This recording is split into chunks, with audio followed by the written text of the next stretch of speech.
തിരുവനന്തപുരത്ത് നിന്ന് അങ്കമാലിയിൽ നമ്മുടെ ബ്രില്യൻറ്റിൻ്റെ മെഡിക്കൽ വിക്ടറി ഡേയിൽ പങ്കെടുക്കാൻ വന്നിരിക്കുകയാണ് രണ്ട് ചങ്ക് കൂട്ടുകാർ. അപ്പോൾ ഇവരെങ്ങനെയാണ് ചങ്ക്സ് ആയതെന്നും ആ ഫ്രണ്ട്ഷിപ്പ് എങ്ങനെയാണത് ഈ വിക്ടറി ഡേ വരെ എത്തി നിൽക്കുന്നതെന്ന് നമുക്കൊന്ന് നോക്കിയാലോ. അപ്പോൾ അവരോട് തന്നെ ചോദിക്കാം അല്ലേ. മോളെ പേരെന്താ? എൻ്റെ പേര് ഭാഗ്യ. കീർത്തന. അപ്പം നിങ്ങൾ രണ്ടുപേരും തിരുവനന്തപുരത്ത് നിന്നാണ് വരുന്നത് അല്ലേ? അപ്പം നിങ്ങളുടെ നീറ്റിൻ്റെ മാർക്കും നീറ്റിൻ്റെ റാങ്കും ഒന്ന് പറയാമോ? എൻ്റെ mark 660 and rank 18,900. Mark 681, rank 6483. അപ്പം ഇവർ നിൽക്കുന്നത് കണ്ടാൽ തന്നെ അറിയാം. എന്തേ കണ്ടോ, കൈയൊക്കെ പിടിച്ചാൽ നിൽക്കുന്നത്, കൈ വിടത്തില്ല, ചങ്ക്സാണ്, അത്രയും ചങ്ക്സാ. അപ്പം എങ്ങനെയാണ് നിങ്ങൾ ഇത്രയും വലിയൊരു ചങ്ക് ആയതെന്ന് പറയാമോ? ബേസിക്കലി ഞങ്ങൾ 8th തൊട്ട് ഒരേ സ്കൂളിലാണ് ഒരുമിച്ചാണ് പഠിച്ചത്. അത് കഴിഞ്ഞ് നമ്മൾ പിന്നീട് +2 അവരവരുടെ ലൈഫ് നോക്കിപ്പോയി. പിന്നീട് ഞാൻ ഓൺലൈൻ ബാച്ചും ഇവൾ ഓഫ്ലൈൻ ബാച്ചും ആയിരുന്നു. ട്രിവാൻഡ്രം ലാവൻഡർ ഹോസ്റ്റലിൽ വെച്ചിട്ടാണ് വീണ്ടും കണ്ടുമുട്ടുന്നത്, വീണ്ടും നമ്മുടെ ഫ്രണ്ട്ഷിപ്പ് പുതുക്കുന്നത്. പിന്നെ വന്നപ്പോൾ പിന്നെയും വന്നു എന്ന് ഓർത്തോ എപ്പോഴെങ്കിലും? ഇല്ല, എനിക്ക് ഇവള് എപ്പോഴും ഒരു ഹെൽപ്പാണ്. ലൈക്ക് എൻ്റെ ഒരു മോട്ടിവേഷൻ ആണ് ഇവളെന്ന് പറയുമ്പോഴേ എനിക്കൊരു ഒരു പോസിറ്റീവ് വൈബാണ്. അപ്പോൾ ഇല്ല, സംഭവത്തിനെ കണ്ടുമുട്ടി എന്നൊരു സന്തോഷം മാത്രമേ എനിക്ക് ഉണ്ടായിരുന്നുള്ളൂ. കൂട്ടുകാരി മറ്റൊരു കൂട്ടുകാരിനെ പറ്റി പറയുന്ന കേട്ട് കണ്ണു വരെ നിറഞ്ഞു പോയിട്ടുണ്ട് ഈ കൂട്ടുകാരിയുടെ, അത്രയും സ്നേഹമാണ്. അപ്പം എങ്ങനെയാണ് ഈ സൗഹൃദം നീറ്റ് എക്സാമിന് ഹെൽപ്പ് ചെയ്തത്? എനിക്ക് ബേസിക്കലി ഫിസിക്സ് ഒക്കെ ഭയങ്കര ഞാൻ വീക്കാണ്. പക്ഷേ എനിക്ക് ഇവൾ പറഞ്ഞു തരുന്ന മെത്തേഡ് യൂസ് ചെയ്തിട്ട്, ഹോസ്റ്റലിലും കൂടെ ഒരുമിച്ചായതുകൊണ്ട് ഇവൾ പറഞ്ഞു തരുന്ന മെത്തേഡ് യൂസ് ചെയ്ത് ഇവൾ എങ്ങനെയാണോ ഫോളോ ചെയ്യുന്നത് അതുപോലെ ഞാൻ ഫോളോ ചെയ്തിട്ട് എനിക്ക് ഫിസിക്സിന് കുറച്ചുകൂടെ മാർക്ക് സ്കോർ ചെയ്യാൻ പറ്റും. അതുപോലെ തന്നെയാണ് കെമിസ്ട്രി. പിന്നെ ബയോളജി എന്നെ സംബന്ധിച്ച് ലൈക്ക് ബയോളജിക്കാണ് ഞാൻ കൂടുതൽ മാർക്ക് എടുക്കാൻ ശ്രമിക്കുന്നത്. ഇവളും കൂടെ എന്നെ ഹെൽപ്പ് ചെയ്തുകൊണ്ടാണ് എനിക്ക് കെമിസ്ട്രിക്കും ഫിസിക്സിനും കുറച്ചുകൂടെ എന്ന് പറഞ്ഞാൽ നല്ല സപ്പോർട്ടാണ് അവൾ. എനിക്ക് ഭയങ്കര സപ്പോർട്ടാണ്. എനിക്ക് 660 കിട്ടാൻ കാരണം തന്നെ ഞാൻ വിചാരിക്കുന്ന ഇവളും എൻ്റെ വേറെ കുറച്ച് ഫ്രണ്ട്സും ഒക്കെ കാരണമായിട്ടാണ്. തിരുവനന്തപുരത്ത് നിന്ന് രാവിലെ പോന്നോ ഇങ്ങോട്ട്? അതെ. അപ്പോൾ രണ്ടുപേരും ഒരുമിച്ചായിരുന്നോ ജേണി? ഇല്ല, അവളുടെ പാരൻസിൻ്റെ കൂടെ സെപ്പറേറ്റ് ആയിരുന്നു, ഞാൻ എൻ്റെ പാരൻസിൻ്റെ കൂടെ സെപ്പറേറ്റ് വന്നതാണ്. ഓക്കെ. അപ്പോൾ പേരൻസ് എന്താണ് ചെയ്യുന്നത്? എൻ്റെ അച്ഛൻ ഓട്ടോ ഡ്രൈവറാണ്, അമ്മ ഹൗസ് വൈഫാണ്. മോളുടെയോ? ടീച്ചേഴ്സാണ്. ഫാദറും മദറും ടീച്ചറാണ് അല്ലേ? ഏത് സബ്ജക്റ്റാ?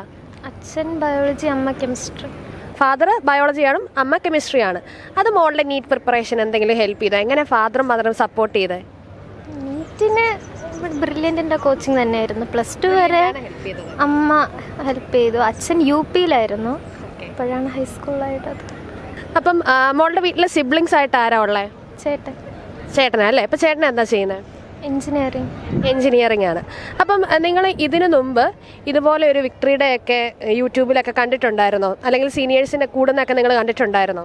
കഴിഞ്ഞ വർഷത്തെ വിക്ടറി ഡേ കണ്ടിട്ടുണ്ടായിരുന്നു. പിന്നെ എൻ്റെ ഒരു റിലേറ്റീവ് എന്ന് പറയാൻ പറ്റത്തില്ല, ഇതുപോലെ ഓൺലൈനിൽ പരിചയപ്പെട്ട ഒരു ചേച്ചി കഴിഞ്ഞ പ്രാവശ്യം റാങ്ക് എടുത്തിരുന്നു. അപ്പോൾ ചേച്ചിയുടെ അനുഭവങ്ങളും ഒക്കെ അറിയാം. ചേച്ചി വന്നിട്ട് ചേച്ചിയുടെ എക്സ്പീരിയൻസ്, ചേച്ചിയുടെ എക്സൈറ്റ്മെൻ്റ് എല്ലാം ഞാൻ അപ്പോൾ ഫോൺ വഴി ഇരുന്ന് കേട്ടായിരുന്നു. അപ്പോൾ ആ കേട്ടപ്പം ഡ്രീം ചെയ്തിരുന്നോ ഞാനും ഇതുപോലെ വരുമെന്ന്? വിക്ടറി ഡേക്ക് വരണമെന്ന് എനിക്കൊരു ആഗ്രഹം നേരത്തെ ഉണ്ടായിരുന്നു. പക്ഷേ വരാൻ പറ്റുമെന്ന് വിചാരിച്ചിരുന്നില്ല. ലൈക്ക് എൻ്റെ അവസാനത്തെ സ്കോഴ്സൊക്കെ വെച്ച് നോക്കിയപ്പോഴത്തേക്കും എനിക്ക് കിട്ടുമെന്നൊന്നും ഒരു ഇതില്ലായിരുന്നു. അപ്പം റിപ്പീറ്റ് ചെയ്യാനായിട്ടായിരുന്നു മൈൻഡിലുണ്ടായിരുന്നത്. പക്ഷേ എക്സാം ബ്രില്യൻ്റ് നടത്തിയ എക്സാം ഒക്കെ ഫോളോ ചെയ്ത് അവർ തന്ന ടെസ്റ്റ് സീരീസ് എല്ലാം നന്നായിട്ട് വർക്കൗട്ട് ചെയ്ത് എക്സാമിന് ചെന്നിരുന്നപ്പോൾ എനിക്ക് തോന്നി ഐ ക്യാൻ ക്രാക്ക് ഇറ്റ്. അങ്ങനെയാണ് ക്രാക്ക് ചെയ്തതും ഇന്നിവിടെ വിക്ടറി ഡേക്ക് എൻ്റെ ഫ്രണ്ടിൻ്റെ ഒപ്പം എനിക്ക് നിൽക്കാൻ പറ്റിയത്. അപ്പൊ അന്നൊരു കാര്യം സ്വപ്നം കണ്ടായിരുന്നു അല്ലേ? വിക്ടറി ഡേയിൽ ഇതുപോലെ വരുമെന്നൊക്കെ മോള് സ്വപ്നം കണ്ടു. അപ്പൊ അതിപ്പോ റിയൽ ആയിട്ട് ഇപ്പൊ നടന്നുകൊണ്ടിരിക്കുക. അപ്പം ആ ഒരു സമയത്ത് മോൾക്ക് തോന്നുന്നത് എന്താ? എനിക്ക് ഇവിടെ എല്ലാവരുടെയും മുഖമൊക്കെ നോക്കുമ്പോൾ ലൈക്ക് എല്ലാവരും എക്സൈറ്റ്മെൻറ്റിലാണ്. കാരണം ഇനിയിപ്പോൾ ഉടനെ കൗൺസിലിംഗ് തുടങ്ങും, അവരുടെ ഡ്രീം കോളേജസിൽ അവർ കയറും, അതുപോലെ തന്നെ ഞാനും. അപ്പോൾ എനിക്ക് എല്ലാവരെയും കാണുമ്പോൾ എനിക്ക് എന്താണ് പ്രകടിപ്പിക്കേണ്ടതെന്ന് അറിയത്തില്ല. എക്സൈറ്റ്മെൻ്റ് ആണോ, ഫ്രണ്ട് കൂടെ ഉണ്ട്, അപ്പോൾ അതിൻ്റെ സന്തോഷമാണോ, എനിക്കൊന്നും അറിയത്തില്ല. എങ്കിലും ഞാൻ എൻജോയ് ചെയ്യുന്നുണ്ട് ഇവിടെ. ഓക്കെ. അപ്പം ഇനി അങ്ങോട്ട് കുറേ നീറ്റ് എക്സാം ഒക്കെ എഴുതാനുള്ള കുറേ നമുക്ക് വിദ്യാർത്ഥികളുണ്ട്. 2025 നീറ്റ് സ്വപ്നം കണ്ടും ഇതുപോലൊരു ബ്രില്യൻറ്റിൻ്റെ വിക്ടറി ഡേ സ്വപ്നം കണ്ടും കുറേ കുഞ്ഞനിയന്മാരും അനിയത്തിമാരും ഒക്കെ ഉണ്ട് നമുക്ക്. അവരോട് നിങ്ങൾക്ക് എന്താ പറയാനുള്ളത്? എങ്ങനെ ഇതുപോലൊരു വേദിയിൽ നിങ്ങൾക്ക് വന്ന് നിൽക്കാം എന്ന് അവർ നിങ്ങളോട് ചോദിച്ചാൽ നിങ്ങൾക്ക് എന്താ മറുപടി പറയാനുള്ളത്? ലൈക്ക് ബ്രില്യൻ്റ് തരുന്ന ആ ഒരു അവരെന്താണോ പറയുന്നത് അതങ്ങ് ഫോളോ ചെയ്ത് പഠിച്ചാൽ കൂടുതൽ എളുപ്പമായിരിക്കും. ബിക്കോസ് അവർക്ക് ഇത്രയും എക്സ്പീരിയൻസസ് ഉണ്ട്. ഒരുപാട് പിള്ളേരെ അവരിതുപോലെ അവരുടെ സ്വപ്നം കരിക്കാൻ ഹെൽപ്പ് ചെയ്തിട്ടുള്ളതാണ്. സോ അവരെന്താണോ പറയുന്നത് അത് ചെയ്യുക. കൂട്ടത്തോടെ നമുക്ക് ഫേവറബിൾ ആയിട്ടുള്ള സ്റ്റഡി പ്ലാൻ വെച്ചിട്ട് നമ്മൾ പഠിക്കുക. നമുക്ക് ഏതാണോ ഇഷ്ടം, നമ്മൾ എങ്ങനെയാണോ ഫോളോ ചെയ്യുന്നത് അത് തന്നെ കണ്ടിന്യൂ ചെയ്തുകൊണ്ടിരിക്കുക, റിസൾട്ട് ഉണ്ടെങ്കിൽ. അപ്പോൾ ഇഷ്ടമുള്ളതുപോലെ ഇഷ്ടമുള്ള സമയത്ത് ഇഷ്ടമുള്ള രീതിയിൽ പഠിച്ച് അവസാനം അവരുടെ എയിം അല്ലെ ഡ്രീം കോളേജിൽ കയറാനായിട്ട് അവരെ ഹെൽപ്പ് ചെയ്യും. ഉറപ്പായിട്ടും ബ്രില്യൻ്റ് ഹെൽപ്പ് ചെയ്യും. അപ്പം വിക്ടറിയുടെ സ്വപ്നം കണ്ടു, ഇനി MBBS പോവുക.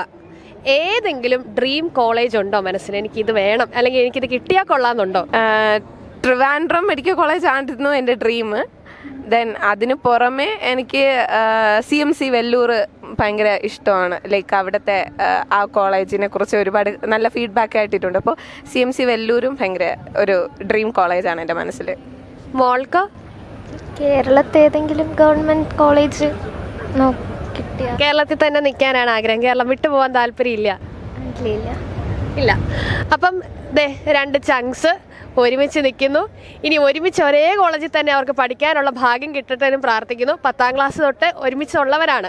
ഇനി ഒരിക്കലും വേർപിരിയാതെ തന്നെ അവർ ഫുൾ ടൈം അവരുടെ ഈ ഒരു ഫ്രണ്ട്ഷിപ്പ് മെയിൻറ്റെയിൻ ചെയ്ത് പോട്ടെ എന്ന് ഞങ്ങൾ പ്രാർത്ഥിക്കുന്നു. ഇനി അങ്ങോട്ട് വരുന്ന എല്ലാ ലൈഫിലും ഇതുപോലെ തന്നെ ഇതുപോലെ എന്തെങ്കിലുമൊക്കെ അനുമോദനങ്ങൾ വരുമ്പോൾ നിങ്ങൾ അവിടെ ഏറ്റവും ഫ്രണ്ടിൽ തന്നെ ഉണ്ടാവട്ടെ. All the best. Thank you. Entrance സംബന്ധമായ വാർത്തകളും അപ്ഡേഷനുകളും ഏറ്റവും വേഗം ആധികാരികമായി അറിയാൻ ബ്രില്യൻറ്റ് സ്റ്റഡി സെന്റർ പാല യൂട്യൂബ് ചാനൽ സബ്സ്ക്രൈബ് ചെയ്യുക. ബെൽ ഐക്കൺ അമർത്തുക. ഈ വീഡിയോ മറ്റ് സുഹൃത്തുക്കളിലേക്കും ഷെയർ ചെയ്ത് നൽകുക.